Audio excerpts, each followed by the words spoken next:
일할교회 성도 여러분, 오늘도 말씀 앞에 나오셨습니다. 하나님께서 이 말씀을 통하여 찾아가 주시고 우리 가운데 큰 은혜를 더하시는 복된 시간 될 수 있기를 간절히 소원합니다. 오늘 주시는 하나님 말씀 요한복음 15장 18절부터 27절까지의 말씀입니다. 세상이 너희를 미워하거든 세상이 너희보다 먼저 나를 미워하였다는 것을 알아라. 너희가 세상에 속하여 있다면 세상이 너희를 자기 것으로 여겨 사랑할 것이다. 그러나 너희는 세상에 속하지 않았고 오히려 내가 너희를 세상에서 가려 뽑아냈으므로 세상이 너희를 미워하는 것이다. 내가 너희에게 종이 그의 주인보다 높지 않다고 한 말을 기억하여라. 사람들이 나를 박해했으면 너희도 박해할 것이요 또 그들이 내 말을 지켰으면 너희의 말도 지킬 것이다. 그들은 너희가 내 이름을 믿는다고 해서 이런 모든 일을 너희에게 할 것이다. 그것은 그들이 나를 보내신 분을 알지 못하기 때문이다. 내가 와서 그들에게 말해주지 아니하였더라면 그들에게는 죄가 없었을 것이다. 그러나 이제는 그들이 자기 죄를 변명할 길이 없다. 나를 미워하는 사람은 내 아버지까지도 미워한다. 내가 다른 아무도 하지 못한 일을 그들 가운데서 하지 않았더라면 그들에게 죄가 없었을 것이다. 그러나 이제는 그들이 내가 한 일을 보고 나서도 나와 내 아버지를 미워하였다. 그래서 그들의 율법에 그들은 까닭없이 나를 미워하였다고 기록한 말씀이 이루어진 것이다. 내가 아버지께로부터 너희에게 보낼 보혜사 곧 아버지께로부터 오시는 진리의 영이 오시면 그 영이 나를 위하여 증언하실 것이다. 너희도 처음부터 나와 함께 있었으므로 나의 증인이 될 것이다. 아멘. 자, 우리 앞서 살펴본 대로 요한복음 15장 하면 포도나무 비유가 가장 먼저 떠오릅니다.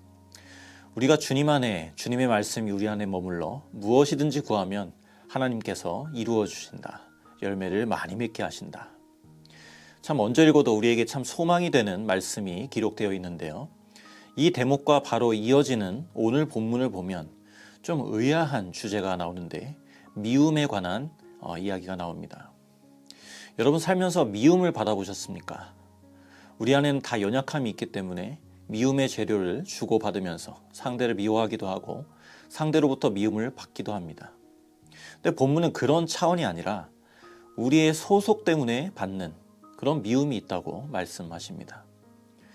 왜 미워하는가? 내 편이 아니기 때문이에요. 여러분 많은 팀 스포츠 중에 야구만 보더라도 한 팀으로 똘똘 뭉친 자기 편끼리 미워하는 것을 저는 본 적이 없습니다. 근데 상대편으로부터 정말 작은 것 하나, 감정을 건드리는 요소가 발견되면 벤치 클리어링이라고 하죠. 팀 전체가 들고 일어나서 상대팀과 집단 몸싸움을 벌입니다. 멀쩡하게 음료수를 마시고 있다가도 동료 팀원 누군가가 싸우러 나가면 음료수 내던지고 그 몸싸움에 참여합니다.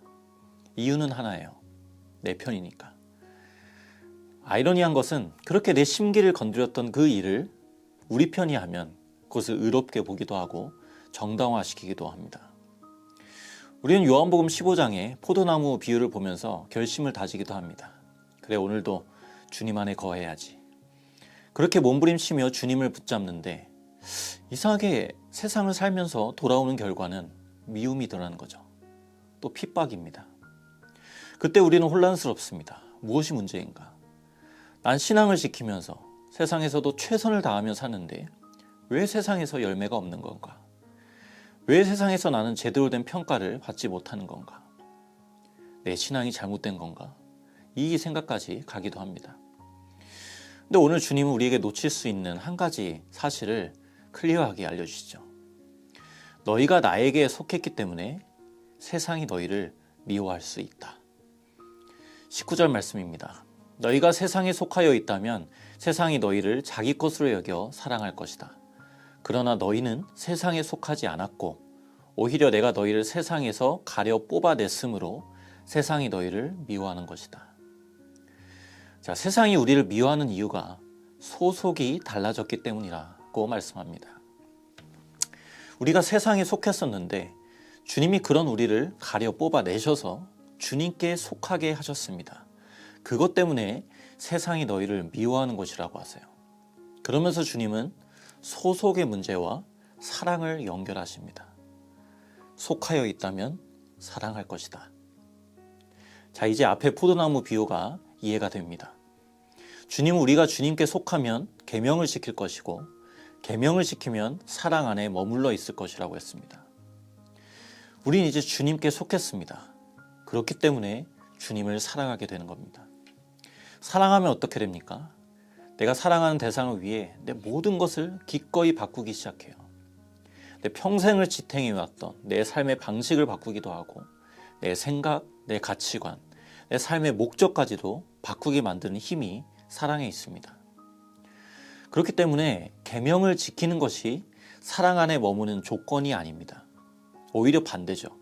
주님을 너무 사랑하기에 주님이 기뻐하시는 계명을 기꺼이 지키게 되는 것. 이게 사랑의 힘입니다.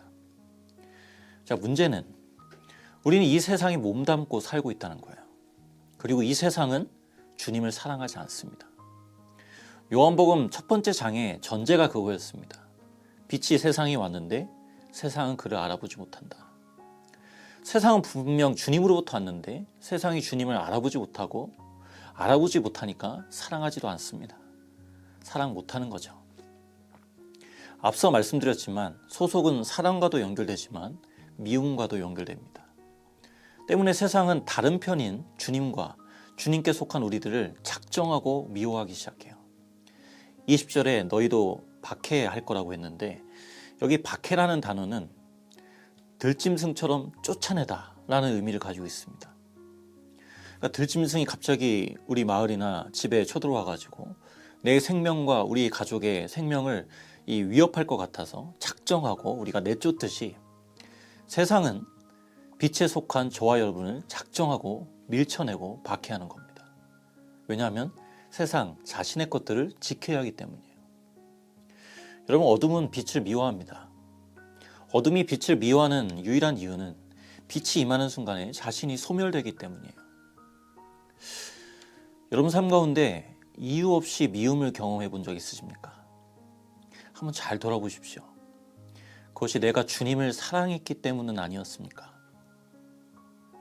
내가 주님이 기뻐하시는 길을 걷고 싶기에 빛으로 나아가는 선택에 따라오는 결과는 아니었습니까? 거짓이 가득한 곳에서 진실을 드러낼 때 거짓은 찔립니다. 모두가 탐욕으로 나아갈 때 하나님의 주권에 만족하기만 해도 세상은 그것 하나로 불편합니다. 네, 우리는 그런 존재여야 합니다. 어떤 베스트셀러 책의 제목처럼 미움받는 용기를 가지고 담대히 빛으로 나아가야 해요. 영혼의 빛, 일광욕을 받으면서 버텨내야 합니다. 때때로 세상을 더 사랑하고 가까이 하고자 하는 마음이 일어날 때 우리는 하나님 앞에 절규할 수 있어야 됩니다. 하나님, 제가 하나님의 자녀입니다. 제가 주께 속했다는 사실은 변할 수 없지만 그것이 세상 앞에 증명되길 원합니다. 그건 하나님의 자녀만이 할 수 있습니다. 제게 빛을 비춰주십시오. 은혜를 더하여 주십시오. 이것이 우리도 세상과 등을 지라는 말이 아닙니다. 세상에서 보란 듯이 강자의 자리에 올라서 나의 옳음을 입증하라는 말도 아닙니다. 세상의 사랑은 편을 가르지만 주님의 사랑은 세상을 품습니다. 우리가 사랑하는 구절 요한복음 3장 16절이 그거죠. 하나님이 세상을 이처럼 사랑하사 독생자를 주셨다. 저는 이 한글 성경에 이처럼이라는 번역이 너무 좋습니다. 인과율로 설명되지 않고 이해되지 않는 그 사랑을 하나님은 세상에 베푸셨고 우리가 그 사랑의 은혜를 입은 주인공이 되었습니다. 주님이 이제 저와 여러분도 이 사랑 안에 더욱 거하며 그 사랑으로 세상을 살라고 말씀하세요. 그렇다고 주님은 알아서 잘 살아봐라고 하지 않으세요. 26절과 27절에 주님 우리에게 성령의 약속을 주십니다. 우리 같이 한번 읽겠습니다. 내가 아버지께로부터 너희에게 보낼 보혜사 곧 아버지께로부터 오시는 진리의 영이 오시면 그 영이 나를 위하여 증언하실 것이다. 너희도 처음부터 나와 함께 있었으므로 나의 증인이 될 것이다. 아멘. 우리는 알아서 잘 살 수 없기에 주님이 우리에게 보내신 최고의 선물이 바로 성령님이십니다. 주님은 성령님을 가리켜 지금 보혜사라고 하시는데 이 단어는 변호해 주다, 도와주다 라는 의미를 가진 단어입니다. 제 인생에서 법정까지는 가지 않았지만 제 선에서 해결할 수 없는 어려운 문제를 만난 적이 있습니다. 너무 억울하고 상대할 자원이나 힘도 없을 때 저를 대신해서 그렇게 자원하는 마음으로 도와주셨던 변호사님이 계셨습니다. 얼마나 감사하고 든든했는지 모릅니다. 성령님께서 바로 저와 여러분의 영적인 변호사로 오셨다는 거죠. 그분은 하나님이십니다. 이 세상에 가장 뛰어난 인간 변호사 정도도 아니고, 그런 인간 변호사가 있을 때도 나와 함께 할 때 그렇게 든든한데 하나님이 내 변호사라니요. 우리는 이유 없는 미움을 받을 수 있습니다. 그때 성령님이 우리를 도와주십니다. 특별히 그분은 진리의 영이라고 하셨어요. 끝까지 주님의 길을 따라갈 수 있도록, 주님이 우리에게 보여주신 그 삶을 우리도 함께 살아낼 수 있도록, 그 구별된 세상과 구별된 사랑으로 나아갈 수 있도록 인도해 주십니다. 오늘도 그 성령님의 도우심을 힘입어서 예수 그리스도의 말씀이 내 모든 마음과 생각과 선택을 주장하도록 내어드릴 때, 오늘도 우리는 세상에서 이기는 것이 아니라 세상을 이기는 승리와 자유와 평안이 가득할 줄로 믿습니다. 그런 하루가 되시기를 간절히 소원합니다. 함께 기도하겠습니다. 하나님 아버지, 감사합니다. 오늘도 우리가 세상을 살아갑니다.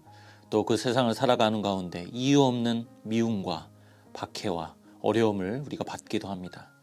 하나님, 그것이 내가 죄가 있어서가 아니라, 우리의 잘못이 있어서만이 아니라 주님이 그런 세상에서 그런 미움을 받고 사셨기 때문에 세상이 빛을 미워하기에, 그리고 우리는 빛을 따라가기에 받는 어려움이 될 수도 있다는 사실을 우리가 오늘 말씀을 통해서 배웠습니다. 하나님, 그런 어려울 때마다 주님이 이 길을 걸으셨다는 것 우리 기억하고, 또 우리는 혼자가 아니라 우리 안에 함께 도우시는, 또 변호하시는 성령님이 계시기에 그 성령님을 따라 우리는 오늘도 증인의 길을 갈 것입니다.